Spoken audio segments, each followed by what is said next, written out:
Shalom. Shalom, sebelah kiri saya, tengah, pas sebelah sana masih kosong. Shalom. Shalom. Ya, kita akan datang kepada Tuhan ya hari ini. Sebelum kita mulai ya, saya punya saudara sepupu ya. Itu karena dia baik, begitu baik sama adik-adiknya ya, sama keponakan.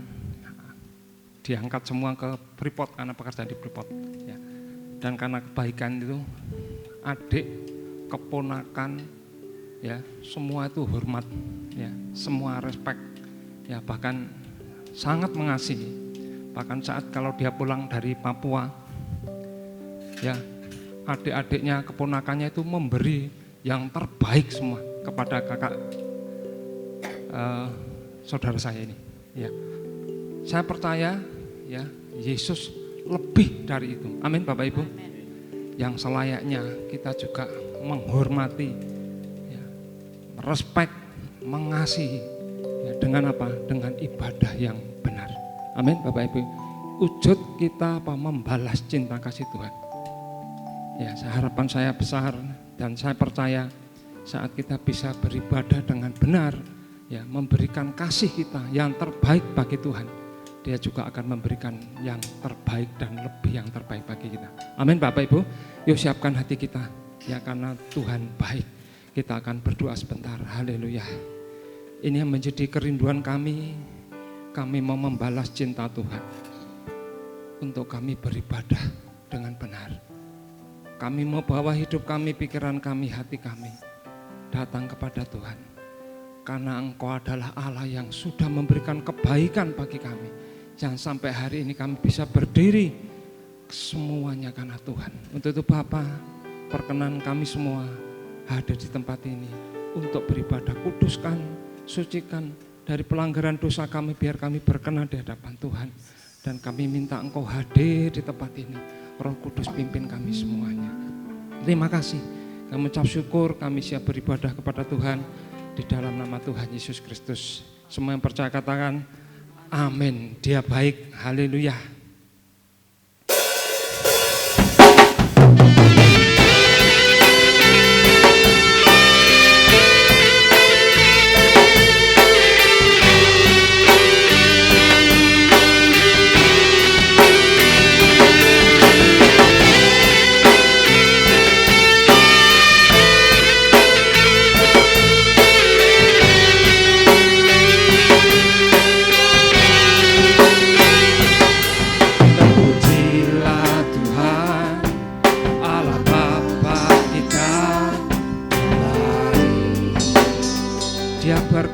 Kita,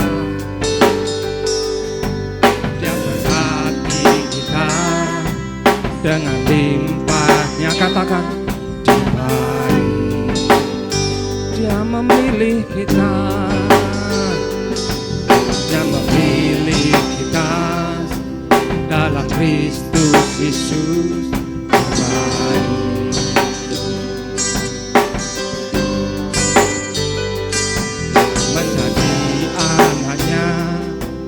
Sesuai kehendaknya baik. Terpujilah Tuhan, terpujilah kasih karunia mulia bagi kita di dalam Kristus Yesus selamanya. Bukan kebaikanku, bukan perbuatanku, tapi kasih karuniamu yang selamatkan aku. Bukan kebenaranku, bukan kekuatanku, tapi kasih karuniamu di dalam hidupku. Kita berdiri bersama-sama, nyatakan bahwa Yesus adalah Allah yang terbaik bagi kita.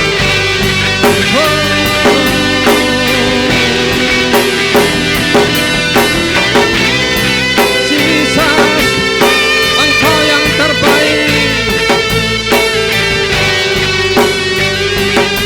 Yuk katakan bersama-sama. Pujilah Tuhan, Katakan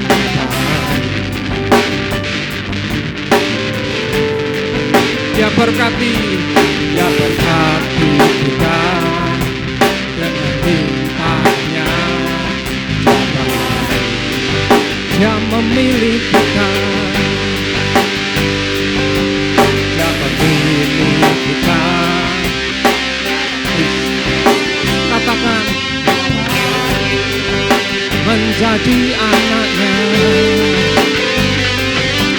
menjadi anaknya sesuai kehendaknya.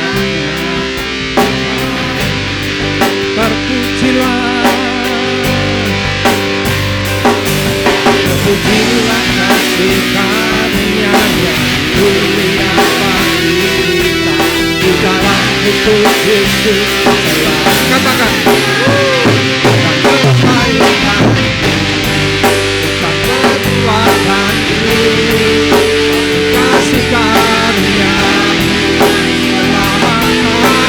Katakan bukan kebenaran, bukan kekuatanku, tapi kasih karunia-Mu. Bukan kebaikan, bukan kekuatanku, tapi kasih karunia-Mu yang selamatkan aku. Bukan kekuatanku, tapi kasih karunia-Mu.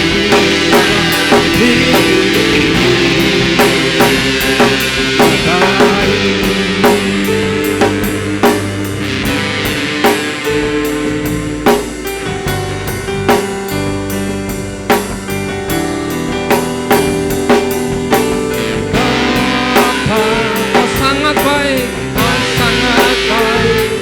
Bapa, Kau sangat baik. Bapa, Kau sangat baik. Kau baik, Bapa, Engkau sungguh baik bagi kami. Bapa, Kau sangat baik. Kau baik. Sekali lagi katakan, Bapa, Kau sangat baik. Bapa, Kau sangat baik. Kau baik. Terpujilah kasih karunia-Nya mulia bagi kita di dalam hidup Yesus selamanya. Bukan kebaikanku, bukan kekuatanku, tapi kasih karunia-Mu yang selamatkan aku. Bukan kebenaran, bukan kekuatanku, tapi kasih karunia-Mu di dalam hidupku. Baik, mari kita sembah Bapa, Kau baik. Jesus, hanya Kau Allah yang sungguh baik. Yang benar Tuhan, sembah, berikan yang terbaik untuk Tuhan, untuk Yesus.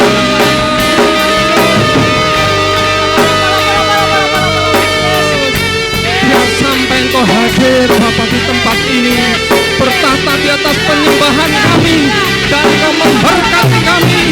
Roh Kudus turun bagi kami, urapi kami Tuhan. Wiralayalah hayukulaina rangkai mahanaso kita hakayelah kuyang patah hataro makai pahala yang halal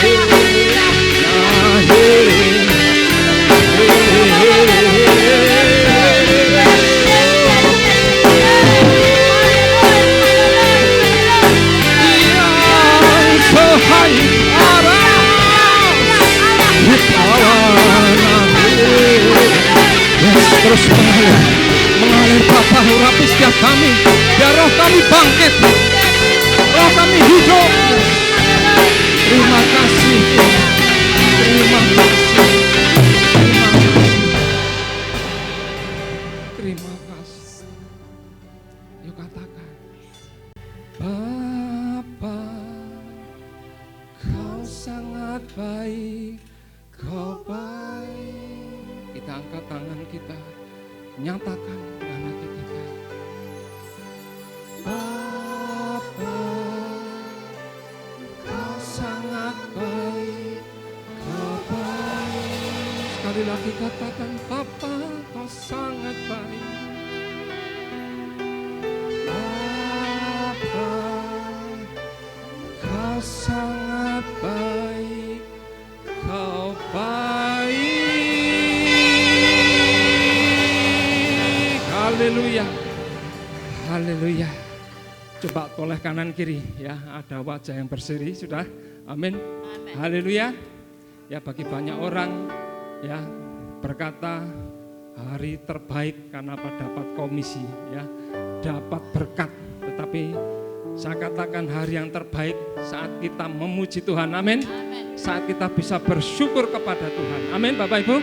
Yuk toleh kanan kiri sekali lagi. Katakan hari ini hari terbaik untuk memuji Tuhan. Amin. Haleluya. Hari yang terbaik. Haleluya. Hidupku ada di tangan-Mu. Kau beri rancangan yang terindah. Tak hanya yang baik saja yang ku terima. Walau tubuhku diramukan, walau jiwa tergoyahkan, pujianku tak akan terhentikan. Roh-Mu memberikan hiburan.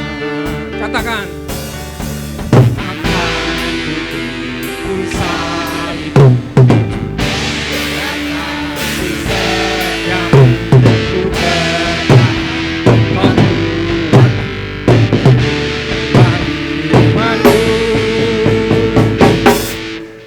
Ku mau tetap bersyukur, senantiasa bersyukur.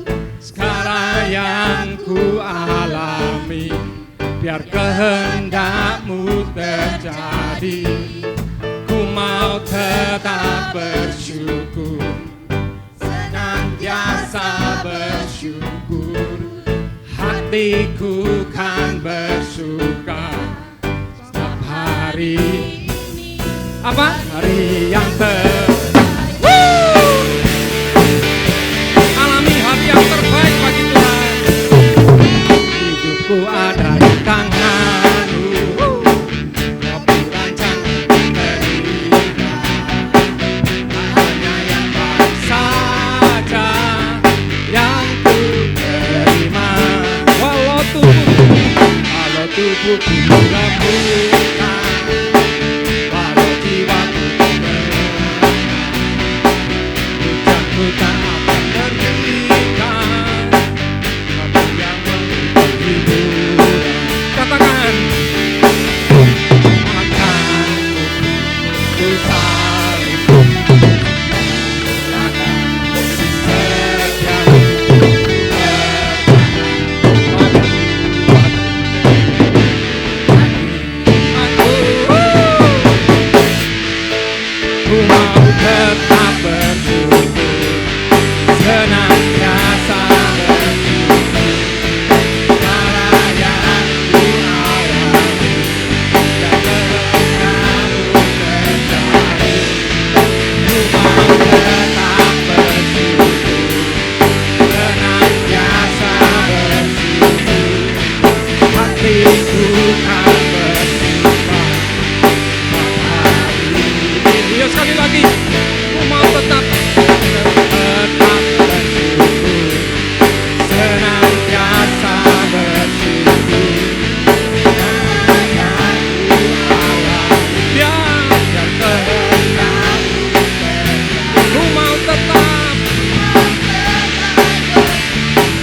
Haleluya ya.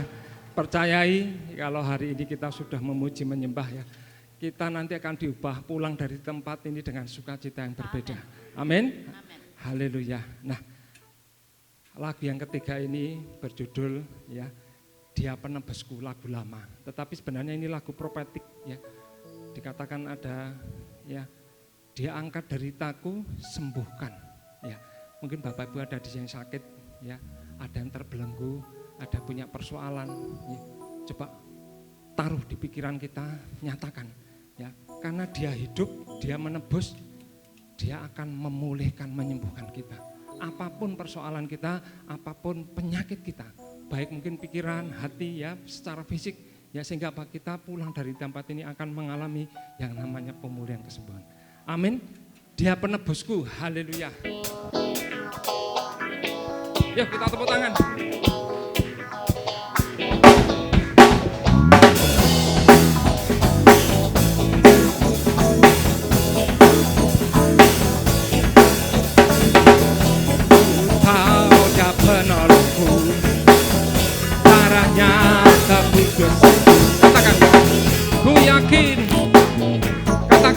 Ku yakin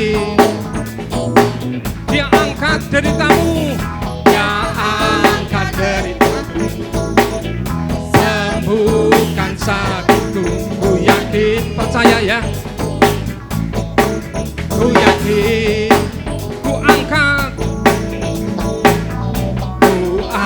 panji. Oh, dan telah menang atas maaf yang benar.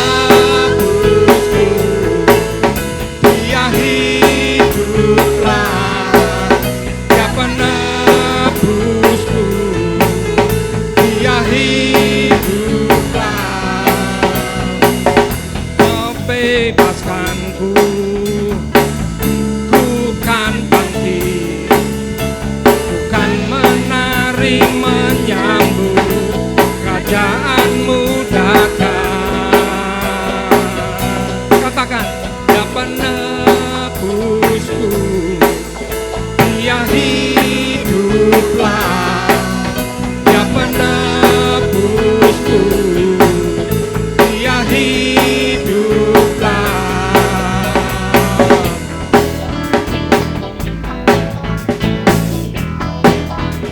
Yuk katakan bersama-sama.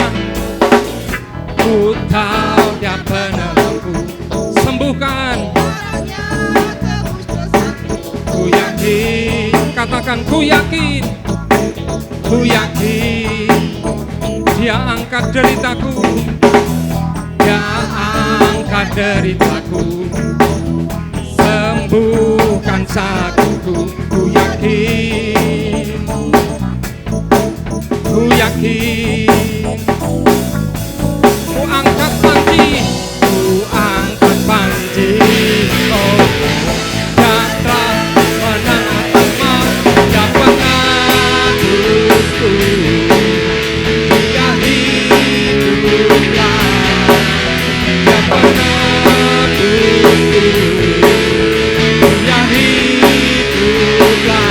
Kau bebaskan, kau bebaskanku, bukan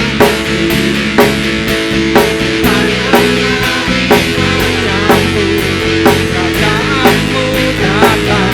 Yuk katakan bersama-sama.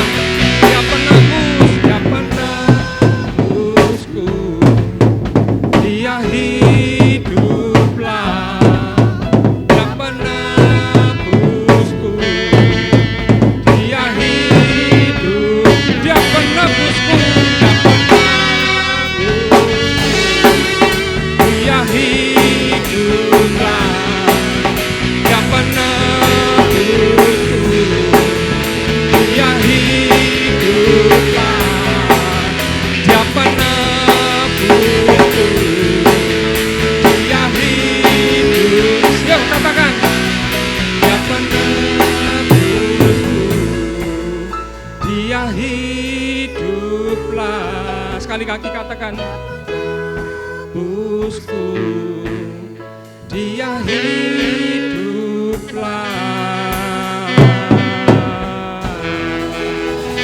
Haleluya. Haleluya. Ya silakan duduk Bapak Ibu. Ya meskipun kadang kita kurang sempurna ya, tetapi Tuhan tetap hadir. Saya percaya ya saat Dia hadir melawat kita semua. Amin Bapak Ibu. Ya kita akan siapkan hati kita, ya, kita akan menerima firman Tuhan. Haleluya. Ya, orang lain bisa mengandalkan ya anak-anaknya ya, saat anak-anaknya hebat. Ya, orang lain bisa berkata usahaku hebat, bisa diandalkan. Orang lain bisa berkata karirnya hebat, yang sanggup menopang hidupku. Tetapi saya mau berkata, ya penolong yang hebat hanya Yesus. Amin. Dia adalah penolong yang bisa kita andalkan di segala keadaan. Bukan hanya usaha, tetapi sampai kita sakit, sampai kita punya persoalan apapun, hanya Yesus yang bisa menjadi penolong yang diandalkan. Haleluya, penolong yang kuandalkan.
Bersama-sama kita puji.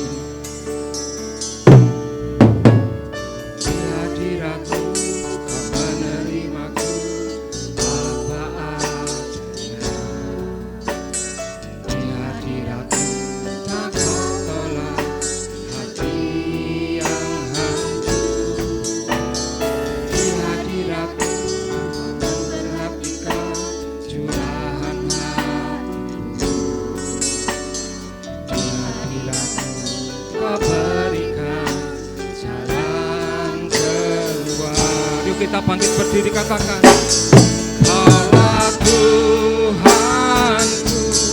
gunung batuku, tangan-Mu yang kuat selalu pegang hidupku. Kaulah Tuhanku, keselamatanku, Kau penolongku yang selalu dapat kuandalkan. Kaulah Tuhanku, gunung batu. Saya serahkan pada Pak Halim. Tangan-Mu yang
Inilah yang kami lihat ketika kami mengiring Tuhan. di tengah-tengah kegalauan, di tengah-tengah kesulitan, di tengah-tengah pergumulan yang sedang kami alami. Engkau senantiasa hadir, ada di tengah-tengah kami, sehingga kami yang lemah kembali Engkau beri kekuatan.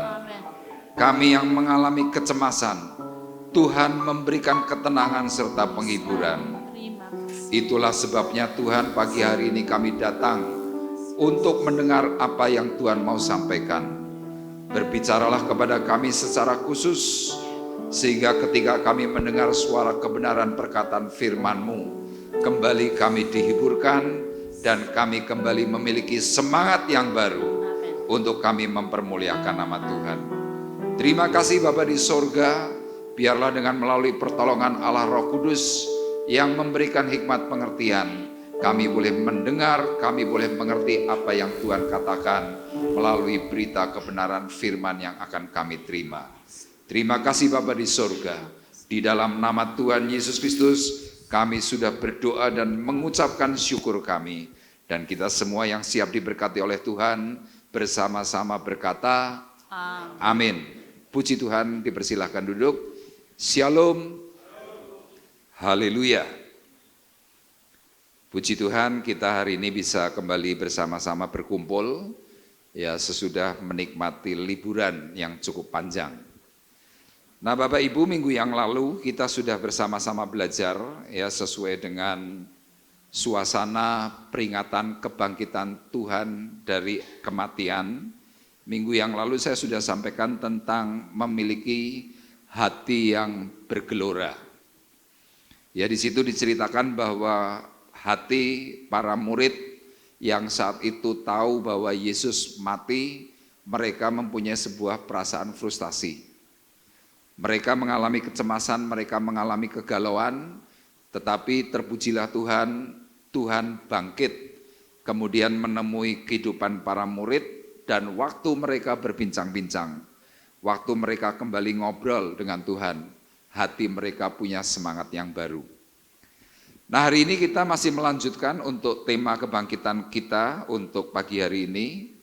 Tema kita adalah memahami arti kebangkitannya. Ya, sekali lagi tema kita adalah memahami arti kebangkitannya. Saya berdoa waktu mau mempersiapkan tema ini karena saya berpikir bahwa banyak dari kita tidak sedang paham tentang kenapa Yesus itu harus bangkit. Nah, kita akan langsung saja melihat dalam Injil Lukas pasal 24 ayatnya yang ke-44 sampai dengan ayat 46. Kita nanti akan membaca secara bergantian. Yang pertama ayat 44 akan dibaca oleh Saudari Rosa dan Bapak Ibu bisa bersama-sama mengikuti. Lukas pasal 24 ayat 44. Kemudian nanti saya akan baca langsung di dalam ayat 46. Kemudian ayat 45 akan kita baca bersama-sama.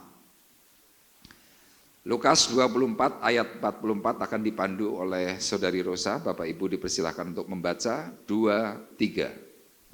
Ia berkata kepada mereka, "Inilah perkataanku yang telah kukatakan kepadamu ketika aku masih bersama-sama dengan kamu, yakni bahwa harus digenapi semua yang ada tertulis tentang aku dalam kitab Taurat Musa dan kitab Nabi-Nabi dan kitab Mazmur." Ayat 46, katanya kepada mereka, ada tertulis demikian, Mesias harus menderita dan bangkit dari antara orang mati pada hari yang ketiga.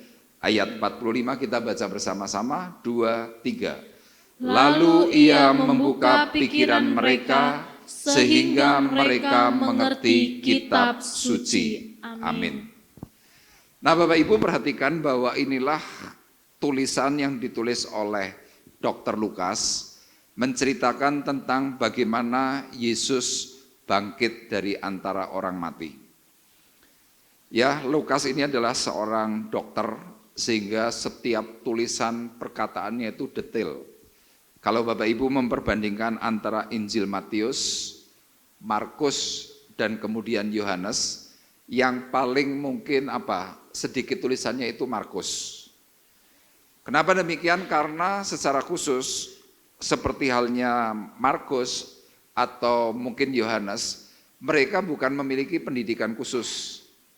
Tetapi kalau Lukas sebagai seorang dokter, apa yang tercatat itu karena merupakan sebuah hal yang benar-benar diteliti.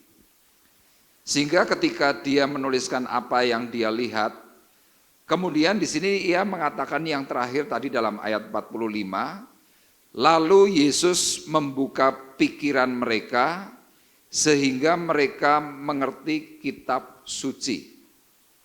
Nah, yang saya mau sampaikan kepada Bapak Ibu pagi hari ini adalah demikian.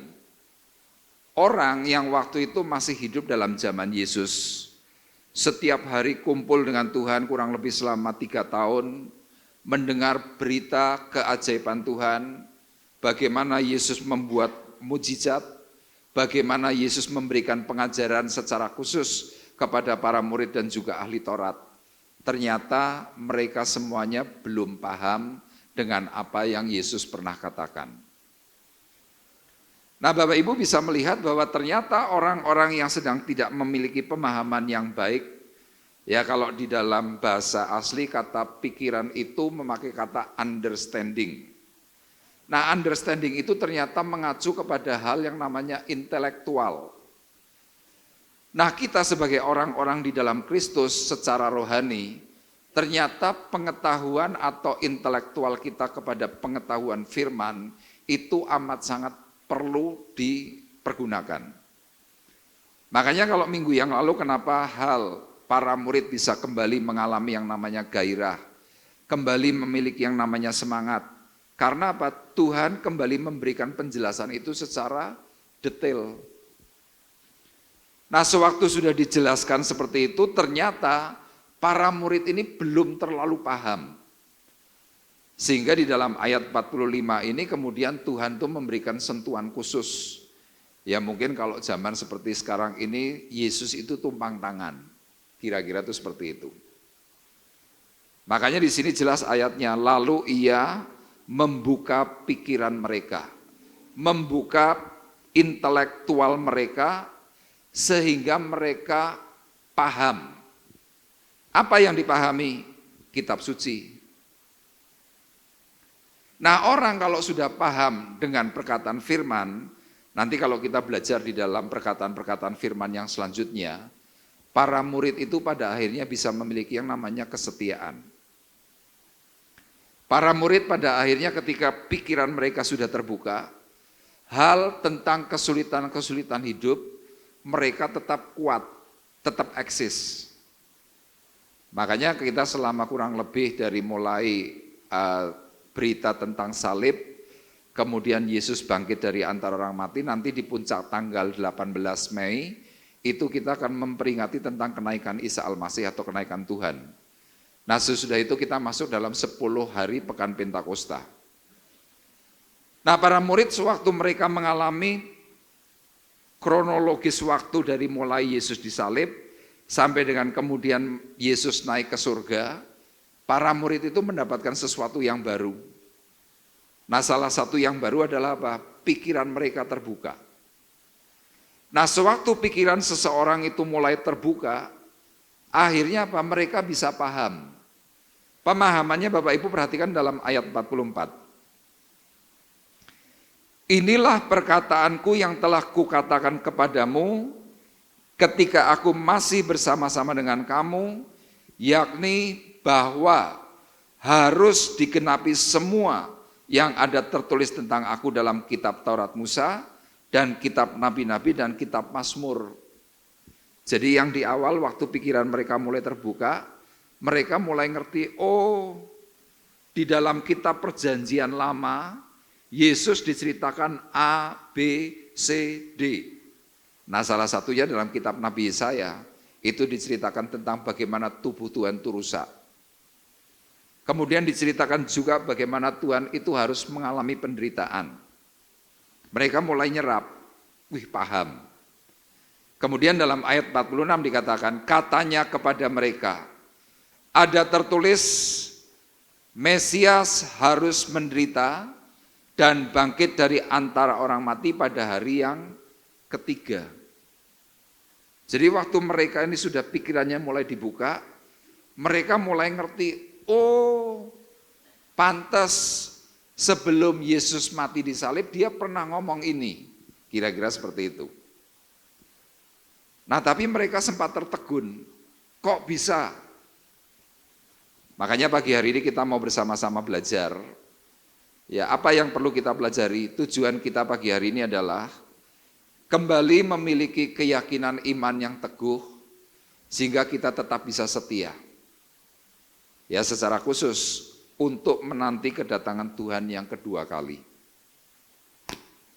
Nah, Bapak Ibu kalau perhatikan ya, dalam hari-hari ini secara khusus waktu kedatangan Tuhan kembali untuk yang kedua kali itu sudah disertai dengan banyak-banyak tanda. Salah satu yang paling terakhir yang sedang ramai hari ini adalah apa? Gelombang panas. Di India gelombang panas itu sudah sampai 51 derajat dan banyak yang mati.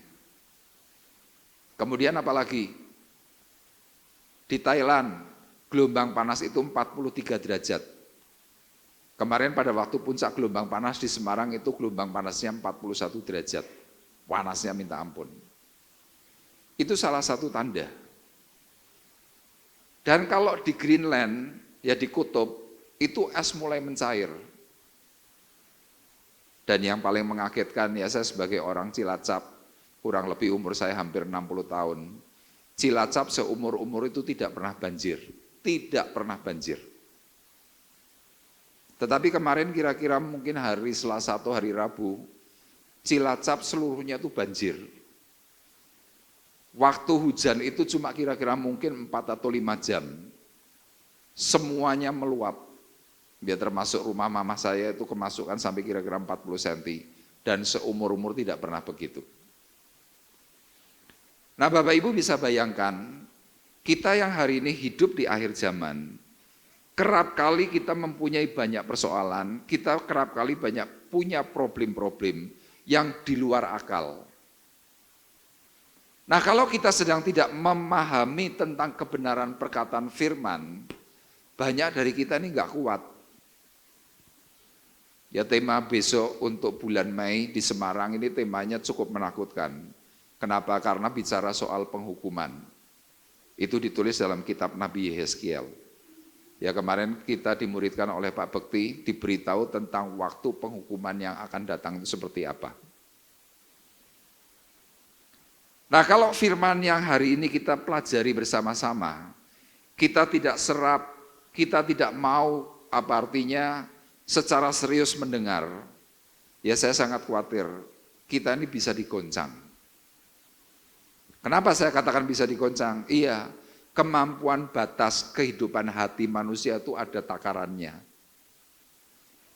Kadang-kadang kita yang mungkin sedang kuat, tiba-tiba hati kita ini digoncang dengan sesuatu yang mungkin sedikit. Dan itu bisa membuat hati kita tuh luluh. Buktinya apa di dalam Alkitab ini? Para murid, mereka yang jelas setiap kali kumpul dan melihat keajaiban Tuhan. Waktu Yesus mati aja mereka semuanya imannya tergoncang. Dan Tuhan sudah memperingatkan itu semuanya. Bahwa di akhir zaman, aku akan memukul gembala. Aku akan membuat iman mereka semuanya tergoncang. Kata tergoncang itu kalau dalam bahasa asli itu memakai kata skandaliso. Skandaliso artinya apa? Itu gangguan. Kadang-kadang kita kena gangguan A, kena gangguan B, kena gangguan C.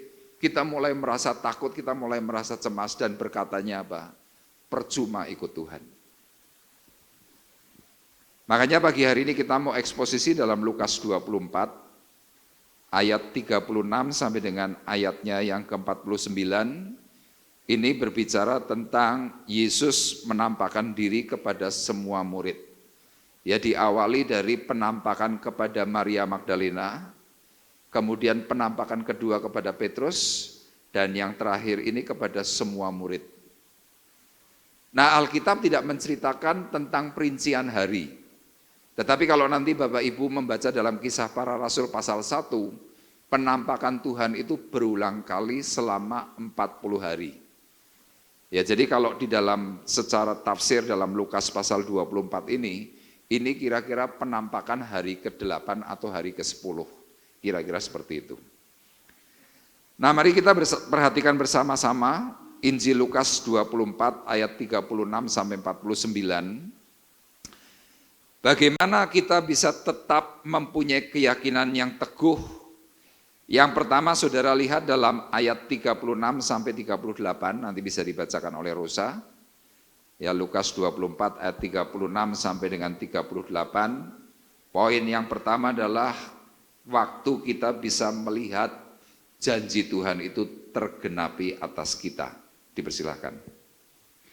Dan sementara mereka bercakap-cakap tentang hal-hal itu, Yesus tiba-tiba berdiri di tengah-tengah mereka dan berkata kepada mereka, "Damai sejahtera bagi kamu." Mereka terkejut dan takut dan menyangka bahwa mereka melihat hantu.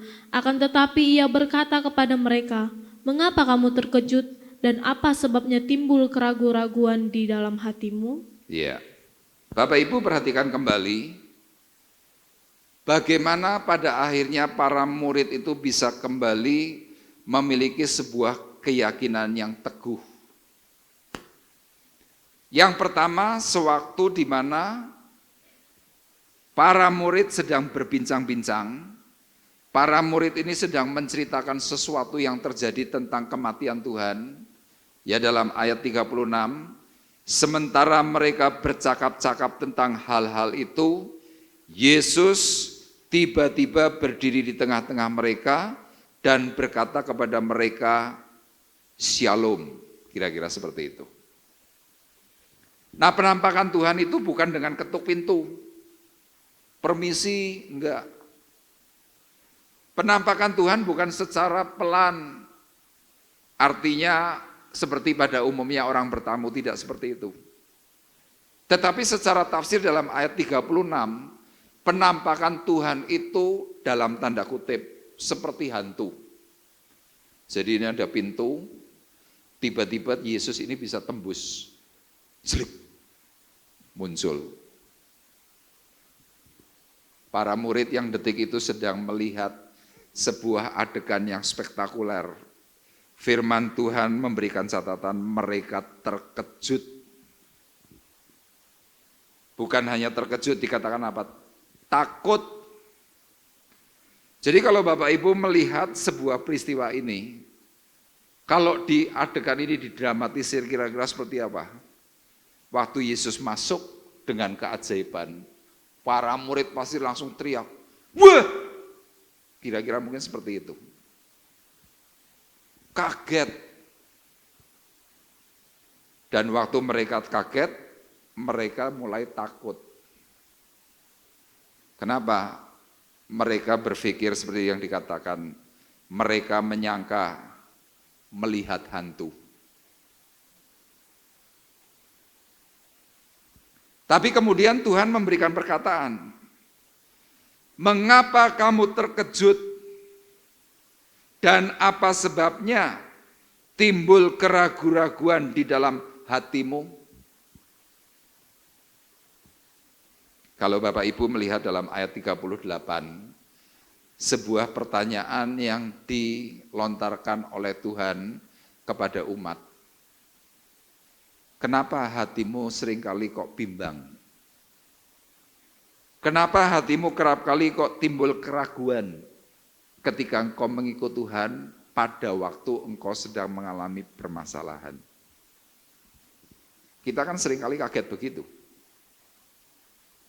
Waktu ada problem menghantam hatimu, waktu ada problem di dalam keluargamu, engkau langsung berpikir, loh katanya ikut Tuhan itu enak.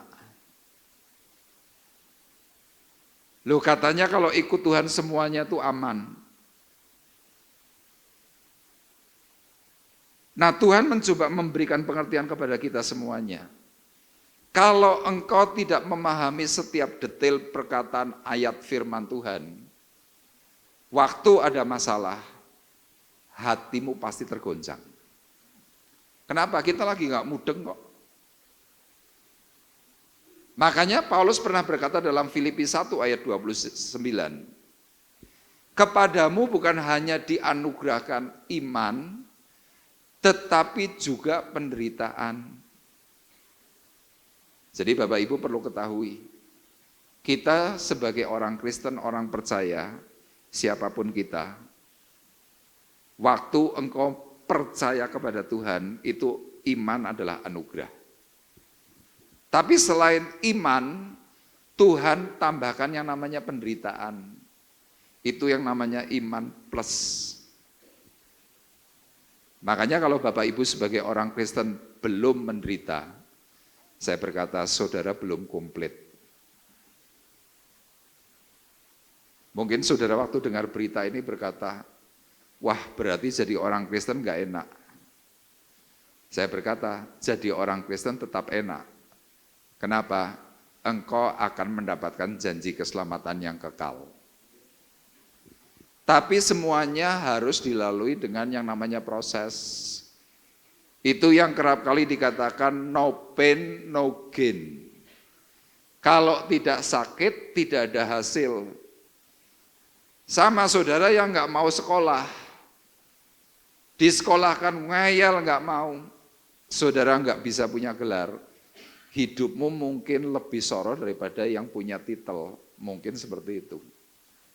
Tapi coba kalau orang itu mau dididik, TK, SD, SMP, SMA, zaman sekarang sampai S3, orang kalau bisa mempunyai pendidikan lengkap seperti itu biasanya bisa lebih mempunyai jaminan. Sama di dalam Tuhan, waktu saudara punya iman, tapi saudara mintanya senang terus, saya berani pastikan, imanmu pasti mandek. Waktu ada problem sedikit, saudara nggak kuat. Punya permasalahan sedikit, saudara mulai gerundel. Tapi kalau kita berpegang kepada perkataan firman, seperti yang tadi dikatakan dalam ayat 46, bahwa harus digenapi semua yang tertulis tentang Yesus di dalam kitab Taurat Musa dan kitab Nabi-Nabi dan kitab Mazmur. Mesias harus menderita. Mesias harus menderita. Kalau pemimpin kita ini menderita, masa anak buahnya mau senang-senang? Kan nggak mungkin. Kalau pemimpinnya menderita, otomatis anak buah harus ikut menderita. Jadi kalau kita paham, oh jadi orang Kristen ini selain iman, Tuhan mendidik kita di dalam penderitaan supaya apa? Engkau semakin kuat. Amin. Tapi ini memang sulit. Makanya pertanyaan Tuhan ini jelas. Mengapa kamu terkejut? Kenapa kamu kaget? Kira-kira begitu. Mungkin kalau detik itu ada sebuah dialog baru, mungkin para murid akan berkata, Tuhan, kami kaget karena kami nggak mudeng dengan perkataanmu dulu. Kan banyak ya dari kita kalau meskipun sudah pernah baca Alkitab tetap tidak mudeng kan banyak. Nanti kalau sudah dijelaskan baru, oh iya ya itu artinya. Ya Tuhan bertanya jelas, mengapa kamu kaget? Kenapa kamu terkejut? Dan kenapa kamu timbul keraguan-raguan dalam batinmu, dalam hatimu? Kalau para murid hari itu berani jujur kepada Tuhan, mungkin sekali lagi mereka akan berkata, Tuhan, waktu aku dijelaskan tentang perkataan firman yang Engkau katakan, kami tidak bersungguh-sungguh mendengarkannya. Kalau berani jujur. Makanya Bapak Ibu boleh lihat, orang-orang yang serius dan bertekun di dalam firman, ketika sedang menghadapi masalah, orang itu pasti akan tetap tenang. Ya beberapa hari terakhir ini saya ditelepon oleh beberapa orang. Orang itu bertanya kepada saya begini, Pak Arief, sebetulnya fungsinya apa toh baca Alkitab? Saya bilang, di dalam pembacaan Alkitab, yang pertama, kamu akan punya pengetahuan firman. Yang kedua, ada sebuah komunikasi dengan Bapa di surga.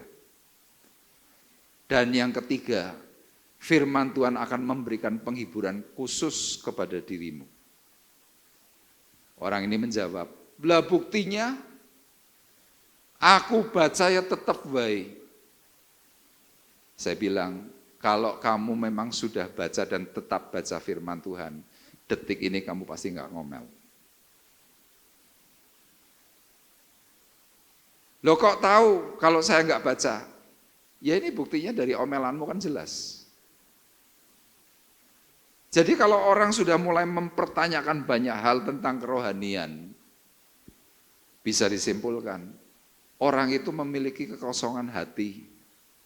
Hatinya tuh kering. Orang kalau hatinya kering bagaimana? Kalau orang Jawa bilang, seperti tanah itu rata. Tahu ya kalau tanah sawah tuh nggak ada airnya coba.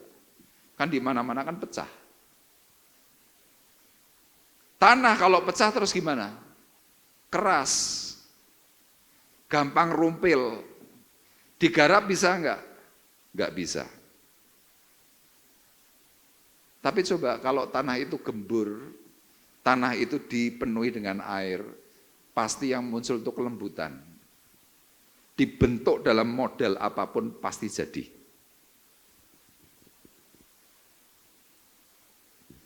Bapak Ibu bisa bayangkan para murid hari itu ketika sedang menerima berita kematian Tuhan, detik itu hati mereka itu sudah kacau. Waktu kemudian dibuktikan bahwa Yesus mati, mereka semakin kacau. Dan sesudah kacau apa yang terjadi? Mereka tidak berdoa. Makanya kalau Tuhan berkata, "Mengapa engkau terkejut? Mengapa kamu kaget?" Ya orang kalau jarang baca firman, orang jarang berdoa, kena berita sedikit-sedikit apa? Kaget. Masa? Kalau sudah begitu gimana? Hatinya mulai ragu. Itu dalam banyak hal. Itulah sebabnya kita perlu memahami kenapa Yesus perlu bangkit dari antara orang mati. Dia coba menunjukkan kepada kita semuanya. Ini loh, janjiku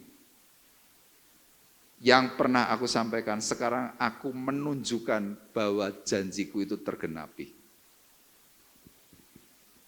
Para murid kemudian pada waktu sudah melihat kebangkitan Tuhan, ketemu dengan semuanya, baru mereka mulai percaya.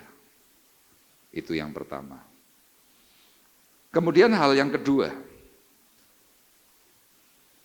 bagaimana mereka bisa tetap yakin dan tetap berpegang teguh sampai menanti kedatangan Tuhan.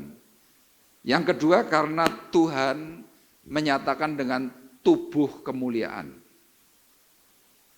Jadi bukan seperti yang tadi para murid sampaikan, melihat hantu, tidak.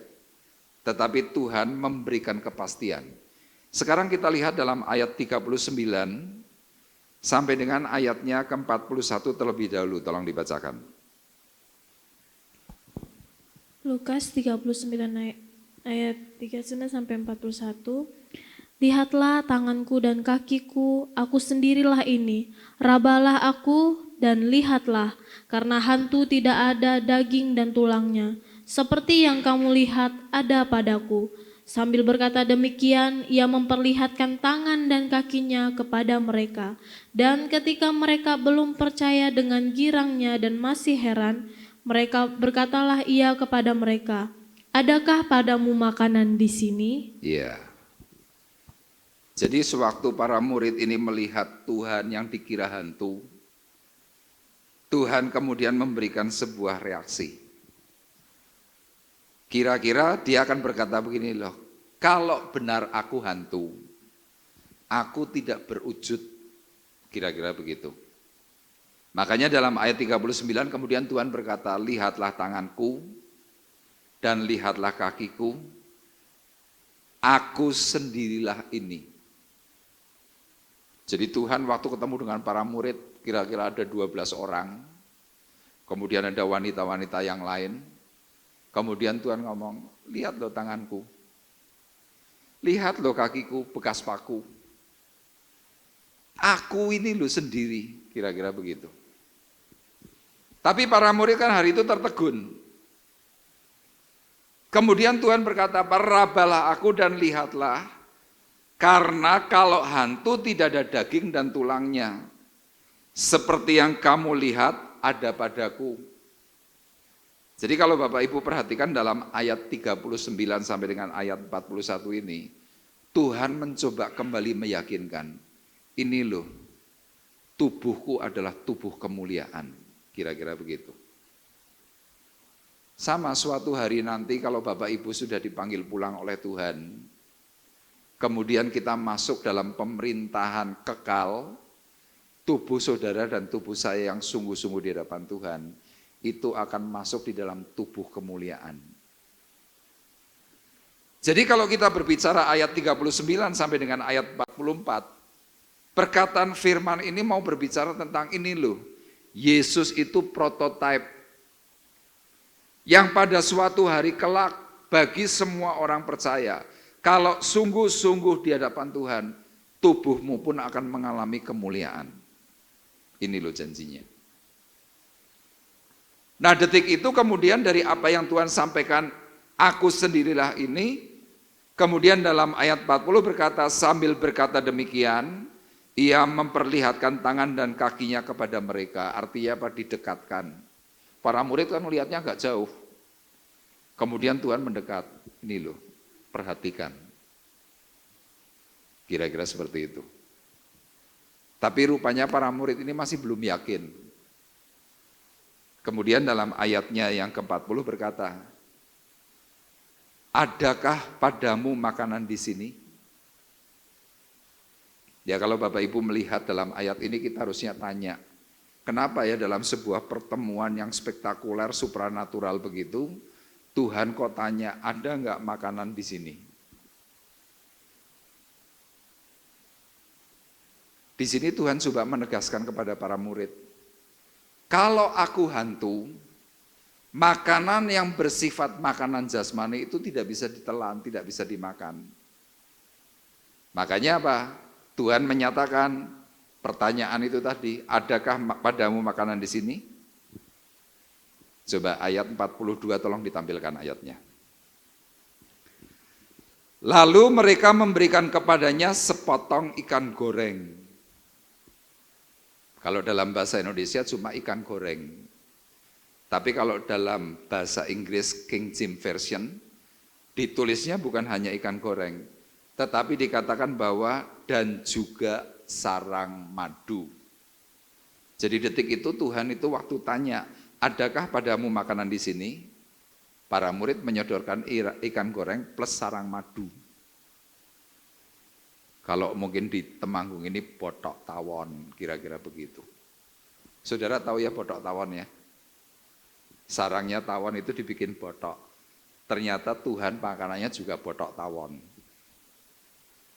Tapi yang saya heran kenapa ya kalau dalam bahasa Indonesia terjemahan LAI tidak diterjemahkan ada sarang madu. Padahal ternyata saya membaca perkataan hanekom, sarang madu itu adalah tanda bahwa ketika seseorang itu mengalami Tuhan itu mengalami sesuatu yang serba manis. Kira-kira itu seperti itu gambarannya. Nah Tuhan waktu di mana menerima sepotong ikan goreng, kemudian dalam ayat 43 dikatakan ia mengambilnya dan memakannya di depan mata mereka, kemudian ia berkata, inilah perkataanku.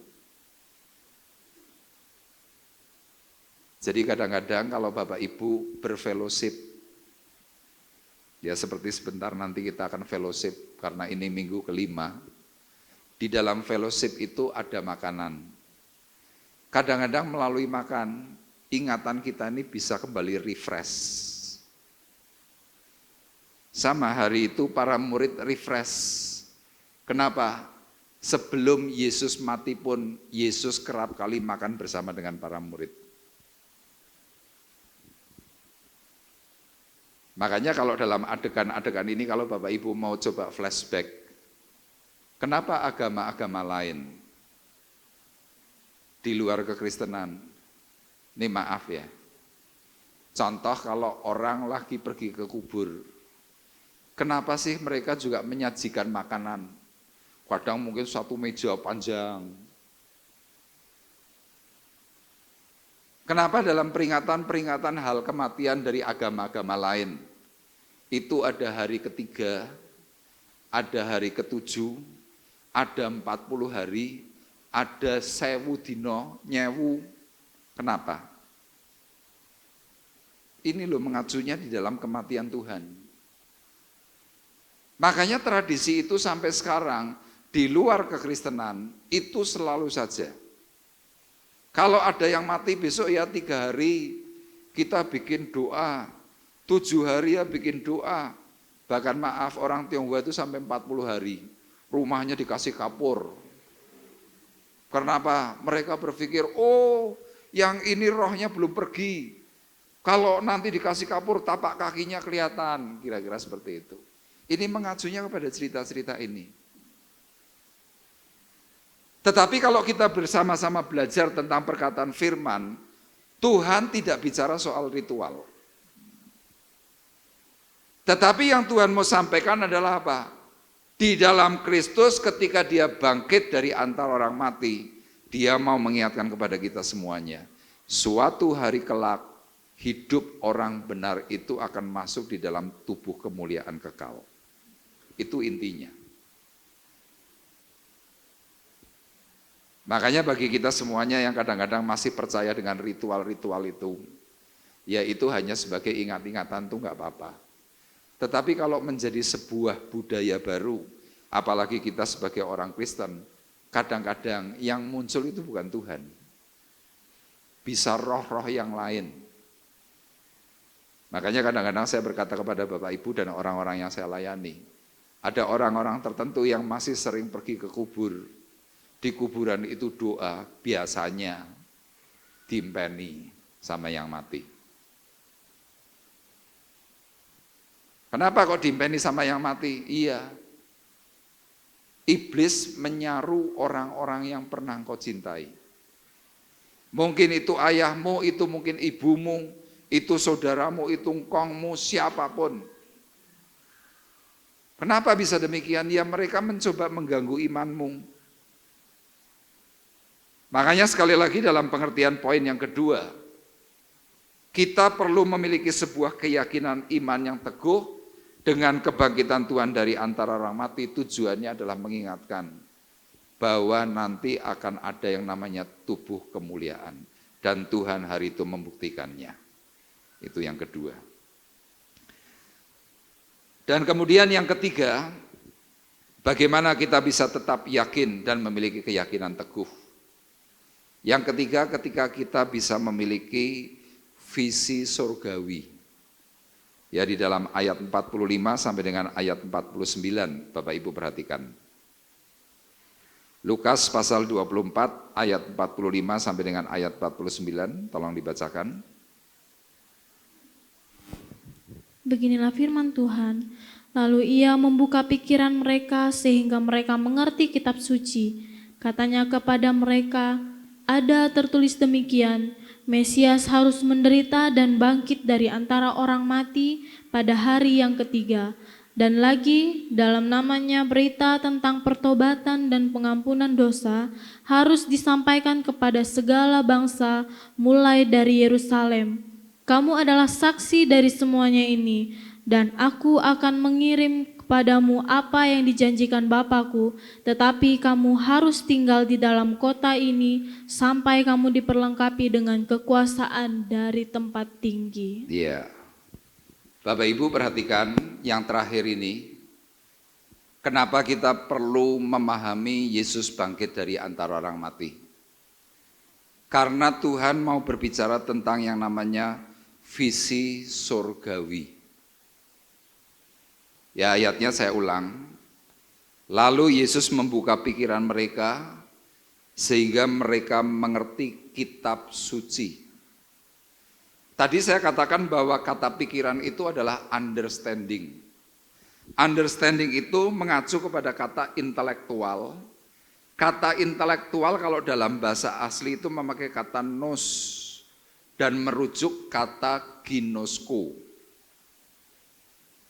Nah, kata ginosko itu adalah pengetahuan. Nah, bicara soal pengetahuan, ternyata kata ginosko itu berbicara tentang pengetahuan yang melebihi tentang keintiman. Jadi salah satu contoh, saya tahu tentang istri saya, ginosko. Kenapa saya bisa mengetahui keberadaan istri saya? Karena saya intim. Nah, ternyata hal di mana Tuhan membuka pikiran para murid hari itu diarahkan oleh Tuhan supaya apa? Mereka memiliki keintiman sehingga apa? Bisa tahu satu dengan yang lain. Itu tujuannya. Nah, sewaktu para murid dibuka pikirannya oleh Tuhan, kemudian Tuhan mulai berbicara tentang kebenaran. Mesias harus menderita dan bangkit dari antara orang mati pada hari yang ketiga.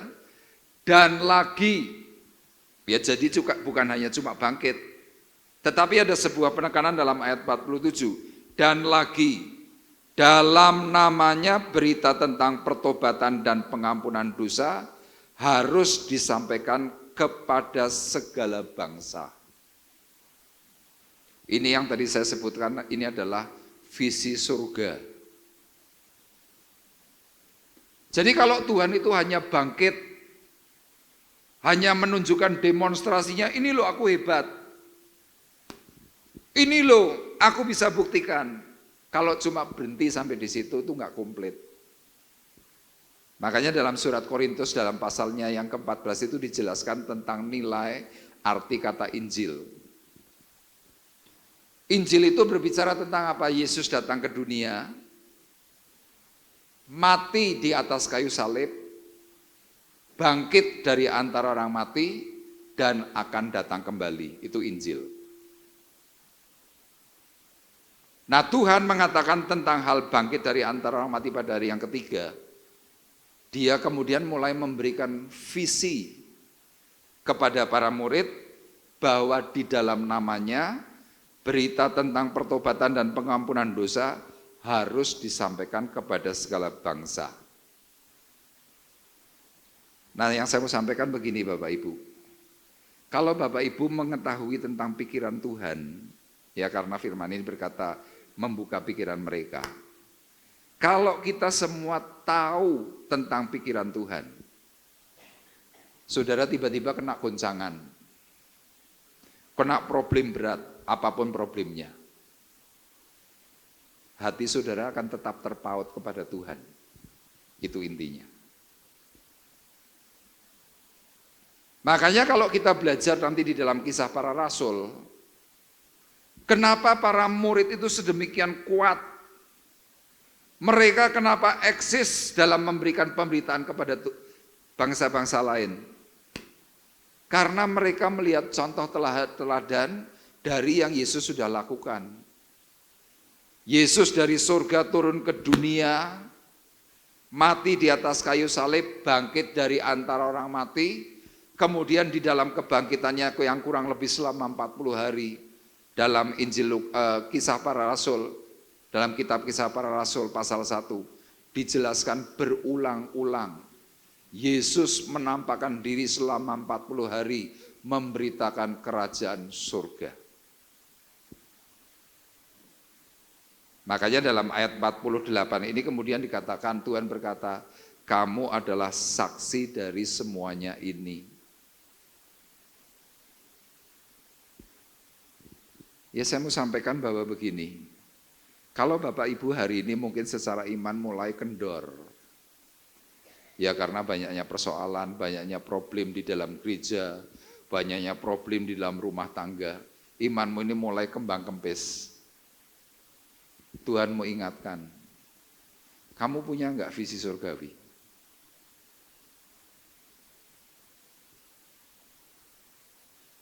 Kalau engkau punya visi surgawi, apapun yang menjadi masalah dan problemmu, engkau tidak urusan dengan itu.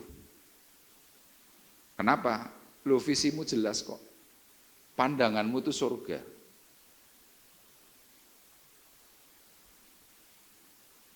Tapi kadang-kadang kan kita tidak semuanya mengalami Tuhan. Ini yang jadi masalah. Tapi coba Bapak Ibu yang pernah mengalami perjumpaan dengan Tuhan. Saudara digoncang model apapun, saudara tetap akan yakin bahwa Yesus adalah penyelamatku satu-satunya. Kalau Bapak Ibu mau melihat contoh yang simpel lah, siapa itu? Pak Timotius Bekti. Dia ngalami goncangan di dalam keluarga, dalam pelayanan itu enggak sedikit. Tahun 2001 yang paling jelas, kakinya Ibu Susan itu kena bom. Apakah Ibu Susan pernah berkata, aku tak mundur dari gembala? Enggak.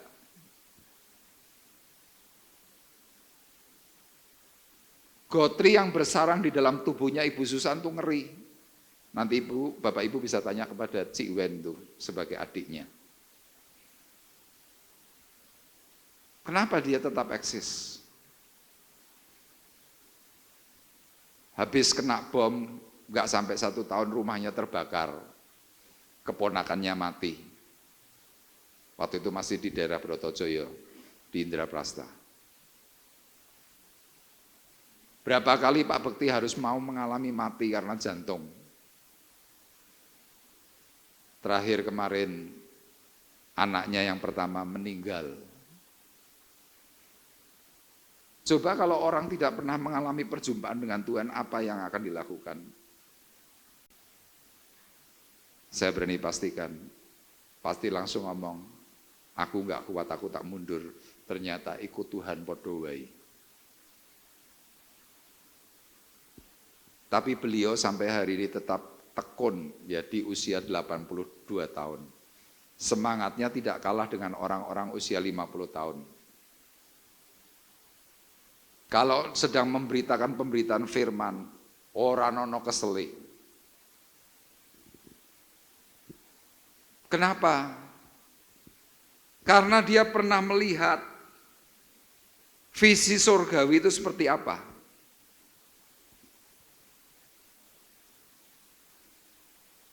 Makanya saya pagi hari ini mengajak Bapak Ibu, yuk kita yang hari ini sedang loyo, yang sedang putus asa, yang bimbang, yang ragu, yang mungkin lagi kena problem apapun.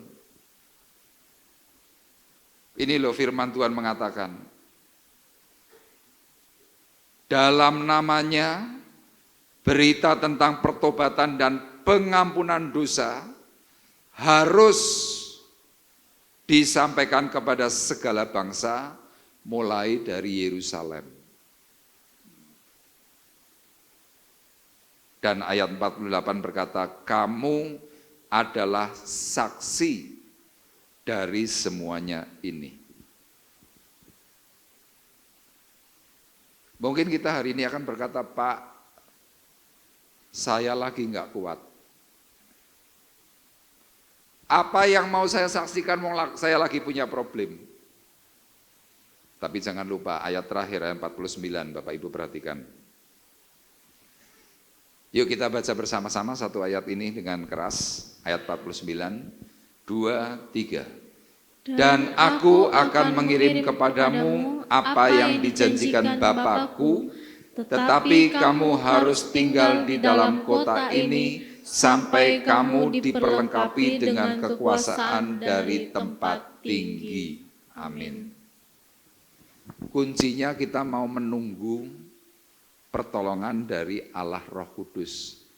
Jangan hilangkan dulu, tampilkan lagi. Dikatakan sekali lagi, aku akan mengirim kepadamu apa yang dijanjikan Bapakku. Nanti Bapak Ibu bisa baca dalam Injil Yohanes pasal 16 mulai dari ayat 8. Itu tentang kerja Roh Kudus. Tetapi kamu harus tinggal di dalam kota ini sampai kamu diperlengkapi. Kalau mungkin saya mau berkata begini, ya saya rubah kata-katanya. Tetapi kamu harus tinggal di dalam gereja ini sampai diperlengkapi dengan kekuasaan dari tempat maha tinggi. Kalau hatimu mulai bimbang, pikiranmu mulai kacau, aku tak pindah, aku tak begini, tak begitu. Saudara itu loh yang seharusnya sudah siap matang. Tiba-tiba saudara dicabut, mentah lagi. Kapan kita nih bisa mempunyai yang namanya kekuasaan dari tempat yang maha tinggi itu kapan? Kalau hati kita tuh selalu kesana kemari.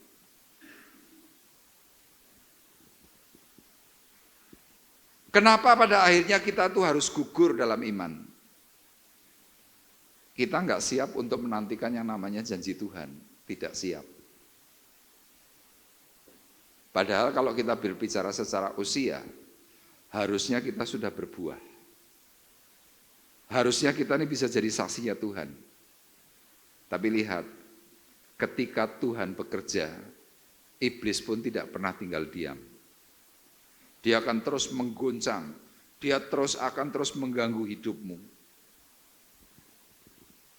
Makanya hari ini ya di dalam Injil Lukas pasal 24 tentang kenapa Yesus itu mencoba kembali menyatakan diri dengan penampakan-penampakan. Yang pertama, Tuhan mencoba mengingatkan kepada kita semuanya bahwa janji Tuhan itu ya dan amin pasti tergenapi. Kemudian yang kedua, Tuhan menyatakan suatu hari kelak, engkau yang sungguh-sungguh benar, setia di hadapan Tuhan, tubuhmu akan diubah menjadi tubuh kemuliaan. Dan yang ketiga, tetap miliki visi surgawi. Itu yang akan menentukan kehidupanmu hari ini dan kehidupan anak cucumu. Kenapa? Hidup orang benar, anak cucunya tidak meminta-minta. Amin. Tuhan memberkati kita semuanya.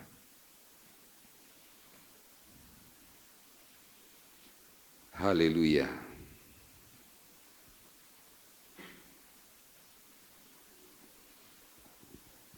Kita akan menaikkan pujian Yesus kau kebenaran yang menyelamatkanku,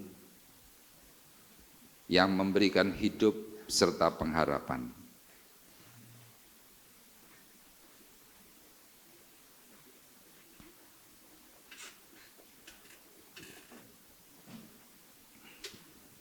Haleluya.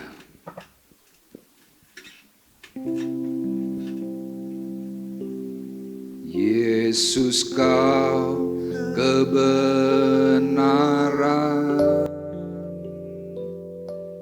yang menyelamatkanku, kau memberikanku hidup dan pengharapan.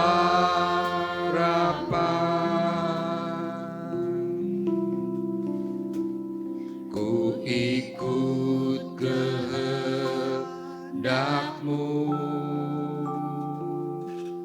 ku perlu anugerah-Mu, ku nyatakan janjiku kepadamu.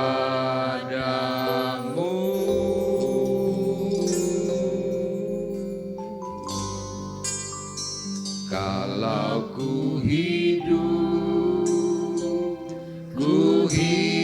bagimu, hatiku tetap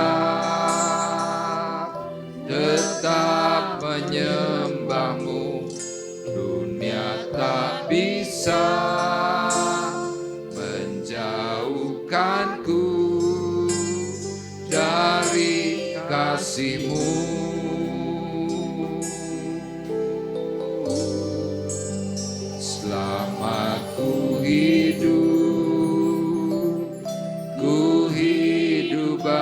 bagimu, mataku tetap memandangmu. Dunia tak bisa menjauhkanku dari kasih-Mu.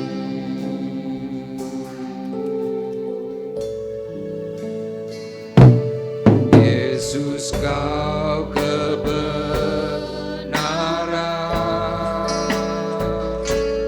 yang menyelamatkanku.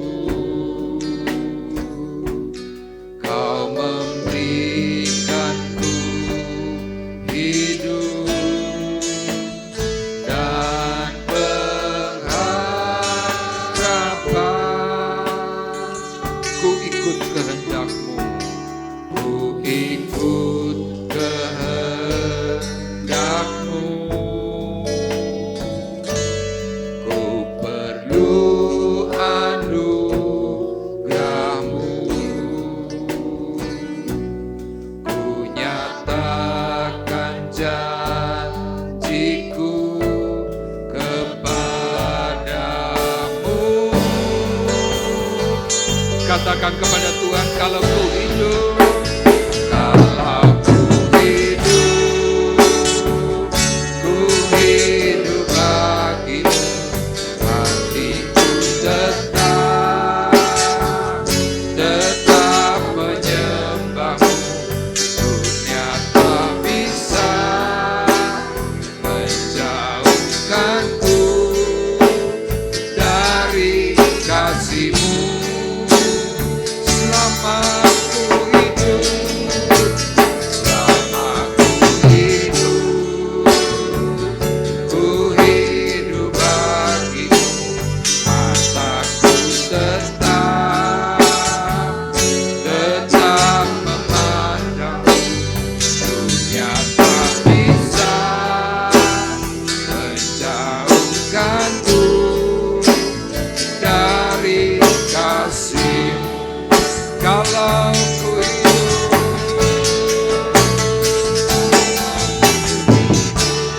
ya Tuhan, inilah janji kami ketika kami sudah mendengar berita kebenaran yang Tuhan ajarkan. Kami tidak lagi ragu, kami tidak lagi bimbang, tetapi kami percaya penuh karena kami memiliki visi surgawi di hadapan Tuhan. Selama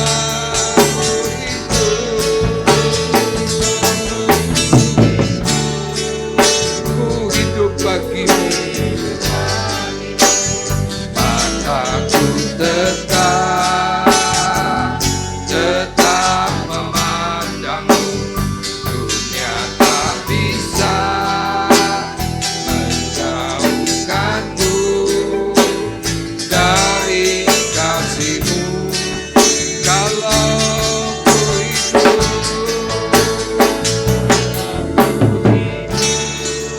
saudara-saudari Rini akan berdoa.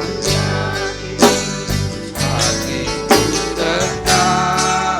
tetap menyembah-Mu. Dunia tak bisa menjauhkanku dari kasih-Mu. Selama ku hidup,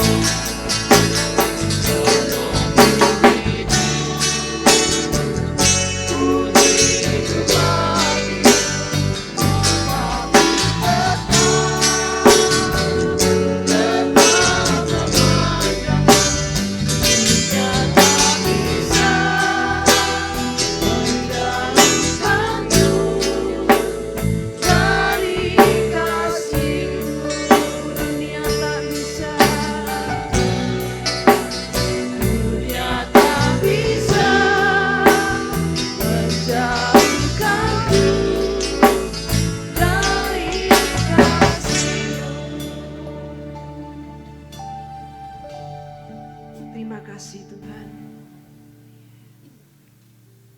Selama kami hidup, biarlah dunia tak bisa menjauhkan kami dari kasih Tuhan. karena kami memiliki visi surgawi. Kami memiliki pandangan surgawi Tuhan. Sehingga setiap guncangan, setiap permasalahan dalam kehidupan kami, ketika kami memiliki Engkau, ketika kami memiliki visi surgawi, kami tidak terguncangkan Tuhan, karena iman kami bertumbuh, iman kami berakar kuat di dalam Engkau Tuhan. Tuhan, jadikan kami Tuhan, setiap anak-anak-Mu Tuhan, untuk memiliki visi surgawi Tuhan, sehingga setiap apapun yang kami hadapi, setiap problema yang harus kami temui Tuhan, kami boleh tetap kuat, kami boleh tetap berdiri teguh di dalam Engkau, kami terus bertumbuh dan berakar semakin kuat, sehingga Tuhan setiap terpaan angin itu tidak akan membuat kami kabur, tidak akan membuat kami tergoncangkan, karena kami memiliki Engkau Tuhan satu-satunya. Terima kasih Tuhan untuk setiap kebenaran firman-Mu Tuhan, dan biarlah Tuhan melalui setiap kebenaran firman-Mu Tuhan, hati kami semakin diteguhkan, kami semakin kuat bersama dengan Engkau, dan kami bersama-sama bertumbuh di dalam gereja ini bersama dengan Engkau. Kau berkati Tuhan Bapak Gembala kami yang sudah menyampaikan kebenaran firman-Mu, Kau yang akan berikan terus hikmat-Mu, berikan hati-Mu dan pikiran-Mu, sehingga nama-Mu sendiri dimuliakan. Terpujilah Engkau Tuhan, di dalam nama Tuhan Yesus. Amin. Akan bersama-sama mengakhiri perjumpaan ibadah kita pagi hari ini. Saya kembali mengundang Bapak Ibu untuk bersama-sama bangkit berdiri. Kita akan berdoa. Haleluya, terima kasih Tuhan. Bapa di dalam surga, kami mengucap syukur atas anugerah kasih Bapa di surga yang melimpah. Kami hari ini Tuhan kembali diingatkan bahwa kami adalah saksi dari semuanya. Biarlah melalui kehidupan kami nama Tuhan semakin dipuji, nama Tuhan semakin dipermuliakan. Bahkan melalui kepercayaan yang Tuhan sudah berikan kepada kami semuanya, melalui usaha pekerjaan, melalui setiap kegiatan yang Tuhan sudah berikan. Biarlah ini pun boleh menjadi alat kesaksian sehingga banyak jiwa yang diselamatkan. Melalui kehidupan kami dan keluarga kami boleh memberikan teladan, dan banyak orang-orang tertarik ketika melihat kekristenan yang semakin bertumbuh, dan ada damai sejahtera Allah yang melingkupi kami semuanya. Oleh karena itu Tuhan, hamba-Mu berdoa supaya seluruh sidang jemaat Tuhan dipenuhi dengan kuasa dari tempat yang maha tinggi, dari Roh Kudus yang menaungi, sehingga mereka boleh menjadi berkat dan terus diberkati oleh Tuhan. Dan pagi hari ini Tuhan, kami bersama-sama berdoa untuk saudara kami yang berulang tahun, Sena. Tuhan, kiranya Engkau memberikan berkat kekuatan, kesehatan, bahkan hal-hal yang baik. Usaha pekerjaannya diberkati oleh Tuhan, aktivitasnya mempermuliakan dan diberkati oleh Tuhan, keluarga besarnya pun diberkati oleh Tuhan. Kami percaya Tuhan, di tempat yang berbeda, tempat yang jauh di luar kota, Tuhan juga tetap memberikan penjagaan atas Sena dengan cara yang ajaib. Terima kasih, dan pagi hari ini kami juga berdoa Tuhan untuk Ibu Ponium, untuk Ibu Sum, Ibu Maharsi dan juga Ibu Etik. Kiranya berkat pemulihan kesembuhan dari surga menghantar mereka semuanya, dan mereka dipulihkan dan diberkati oleh Tuhan. Secara khusus Tuhan, pagi hari ini kami mengingat Pak Rinus yang masih mengalami kesedihan. Tuhan kiranya menolong, Tuhan memberkati, memberikan penghiburan atas hati dan pikirannya sepeninggal daripada cucu terkasih. Kiranya berkat Tuhan menopang dan menolong Pak Rinus, sehingga Pak Rinus kembali boleh beraktivitas untuk memuji dan mempermuliakan nama Tuhan. Tidak lupa Tuhan, kami juga berdoa untuk anak-anak kami yang sekolah, supaya keberhasilan, kesuksesan juga ada di dalam kehidupan mereka semuanya.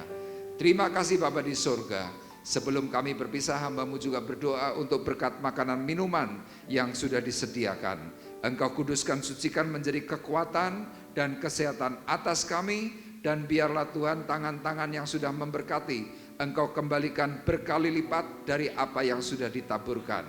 Terima kasih, dan tiba saatnya sekarang kami mengangkat hati, mengangkat tangan kami di hadapan Tuhan. Sidang jemaat Tuhan terkasih, marilah kita bersama-sama pulang dengan membawa berkat, damai sejahtera Allah Bapa di surga. Pulanglah dengan membawa kasih karunia Tuhan Yesus Kristus. Di dalam persekutuan Roh Kudus, Tuhan memberkati engkau dan melindungi engkau. Tuhan menyinari engkau dengan wajah-Nya dan memberi engkau kasih karunia. Tuhan menghadapkan wajahnya kepadamu dan memberi engkau damai sejahtera mulai dari pagi hari ini sampai Maranatha datang yang kedua kali. Dalam berkat nama Tuhan Yesus Kristus, kami sudah berdoa dan mengucapkan syukur kami, dan kita semua yang diberkati oleh Tuhan bersama-sama berkata, amin. Terima kasih.